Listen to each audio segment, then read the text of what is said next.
Assalamualaikum warahmatullahi wabarakatuh. Waalaikumsalam warahmatullahi wabarakatuh. Selamat datang di podcast Mada Hebat di UPT SMA Negeri 2 Takalar. Pertama-tama, perkenalkan nama saya Reski Ramayani sebagai host SMA Negeri 2 Takalar, yaitu Ibu Hasnia SPD sebagai guru bimbingan dan konseling atau yang biasa disebut dengan BK. Pembahasan kita kali ini ialah tentang asesmen bakat minat. Baik Ibu, saya akan mengajukan beberapa pertanyaan tentang asesmen bakat minat. Yang pertama, apa itu asesmen bakat minat? Asesmen bakat minat atau sering disebut ABM, yaitu tes untuk mengukur potensi yang dimiliki seseorang atau peserta didik karena ini diadakan di sekolah untuk memprediksi kemampuan dan ketertarikannya di bidang-bidang tertentu serta minat seseorang berdasarkan ketertarikannya pada suatu jenis kegiatan.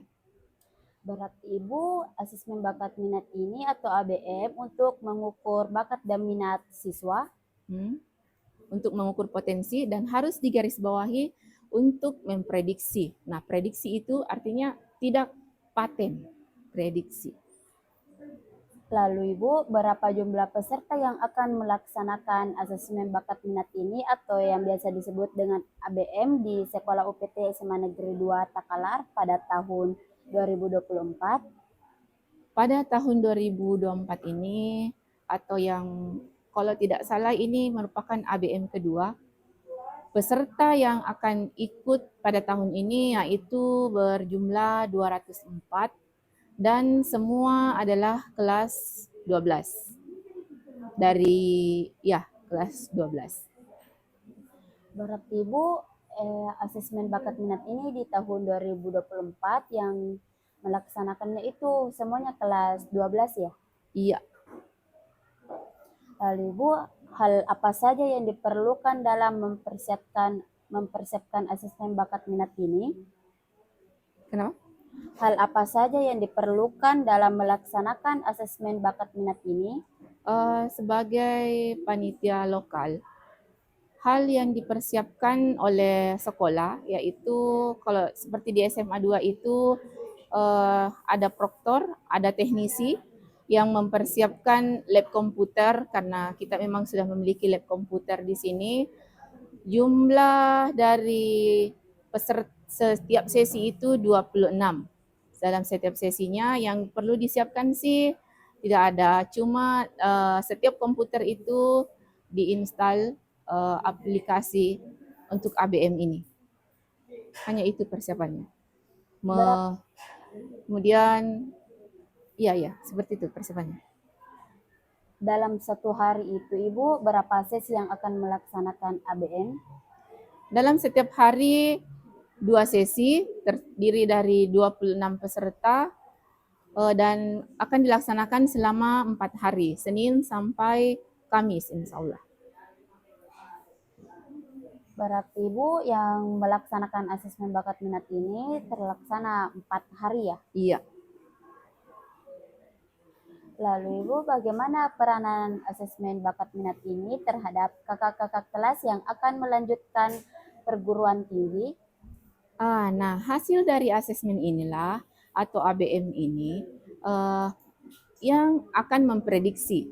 Kita harus menggarisbawahi memprediksi kemampuan atau bakat atau potensi yang dimiliki anak tersebut. Apakah dia memiliki potensi misalnya di bidang mekanik atau di bidang numerikal.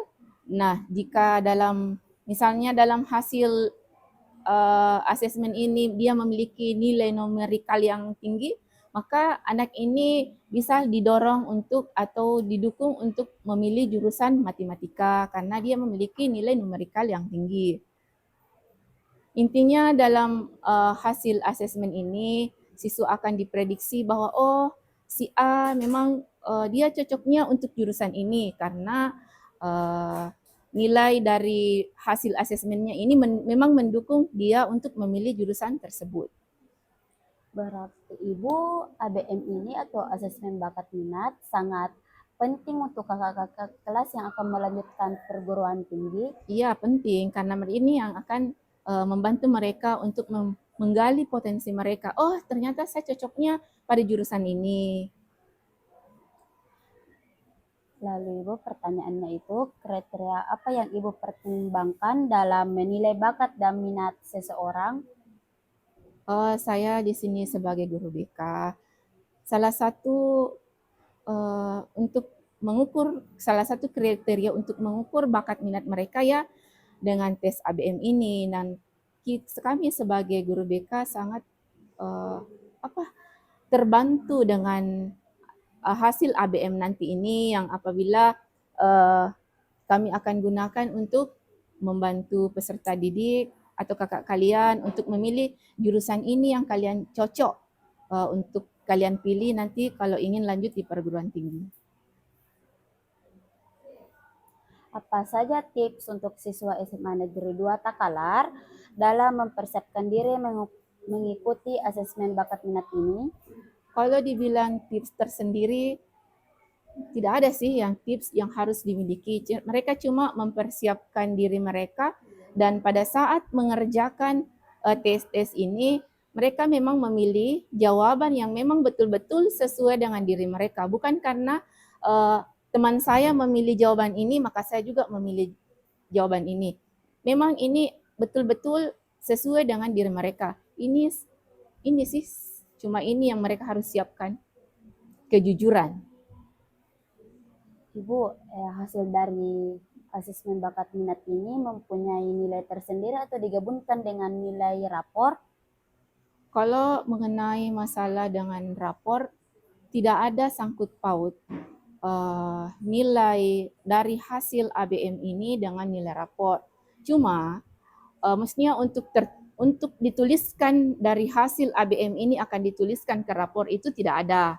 Tapi untuk memilih jurusannya ya pasti ada. Karena kan hasil ABM ini harus kita cocokkan dengan hasil rapor selama mereka berada di SMA 2. Maksudnya dalam artian semester 1 sampai semester 5 ini mendukung nilainya dalam kita nanti dalam membantu kakak kelas kalian untuk memilih jurusan. Apakah memang sesuai dengan nilai akademiknya dengan sesuai hasil ABM yang mereka dapatkan.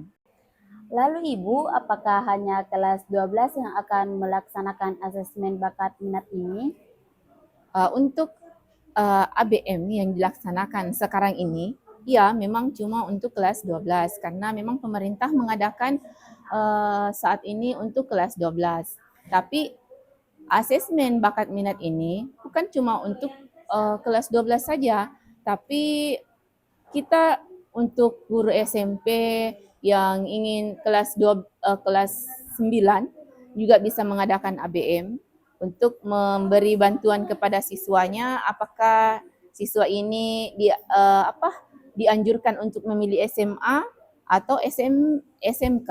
Begitupun dengan perusahaan, biasanya perusahaan-perusahaan itu menggunakan hasil ABM ini atau asesmen ini untuk memprediksi atau menempatkan karyawannya apakah cocok si A cocok dengan bidang ini atau si B cocoknya dengan bidang pekerjaan ini.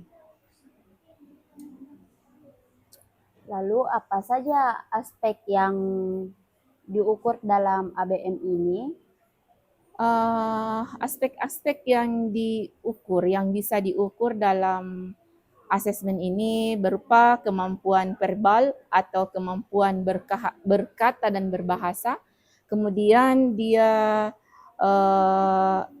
kuantitatif atau kemampuan matematika, penalaran atau kemampuan berpikir logis, spasial atau kemampuan mengenai berbagai hubungan dengan menggunakan bentuk gambar atau visual.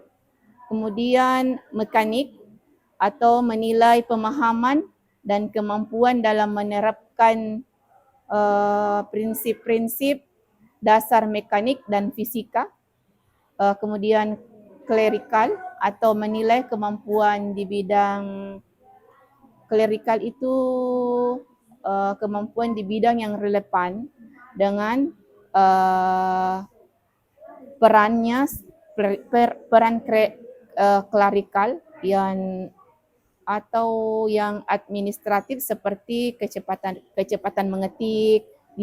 Misalnya ya bisa lah nanti kalau yang klerikalnya itu tinggi dia bisa jadi sekretaris.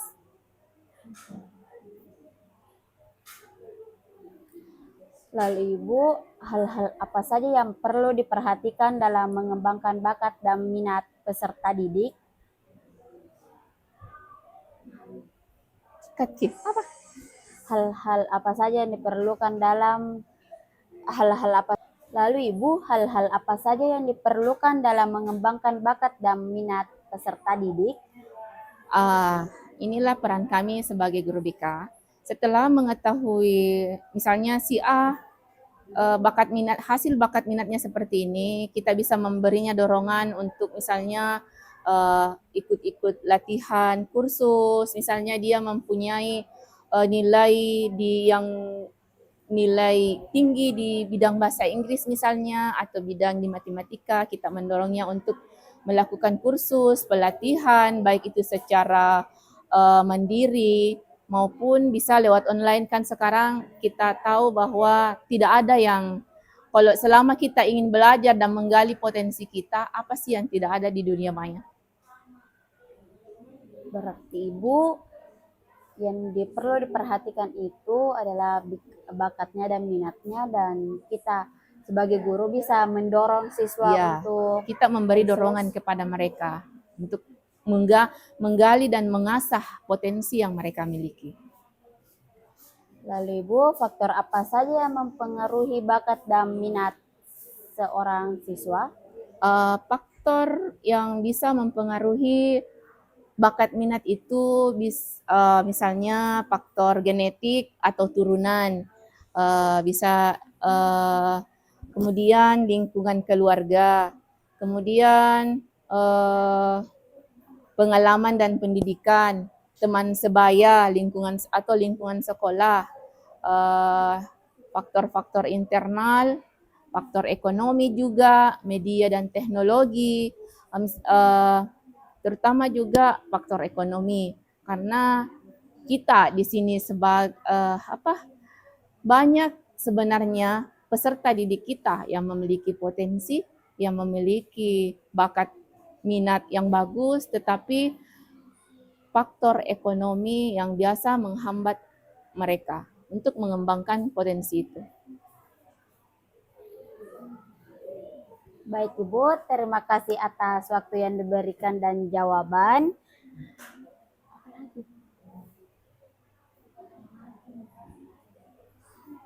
Minum boleh? Lalu Ibu, bagaimana dengan seorang siswa yang terhambat bakat dan minatnya karena faktor ekonomi? Hal-hal yang seperti yang lalu yang diberikan oleh sekolah, kita memberikan atau mendorong anak tersebut untuk melanjutkan pendidikannya. Dan mengenai masalah pendidikan, mereka bisa kita membantu memberi atau mencari info-info tentang beasiswa yang diberikan oleh pemerintah, karena sekarang kan pemerintah banyak memberikan beasiswa kepada para generasi muda yang memang ingin melanjutkan pendidikan. Misalnya beasiswa sekarang yang KIP yang memang sangat membantu peserta didik kita untuk melanjutkan ke perguruan tinggi. Baik Ibu, terima kasih atas waktunya.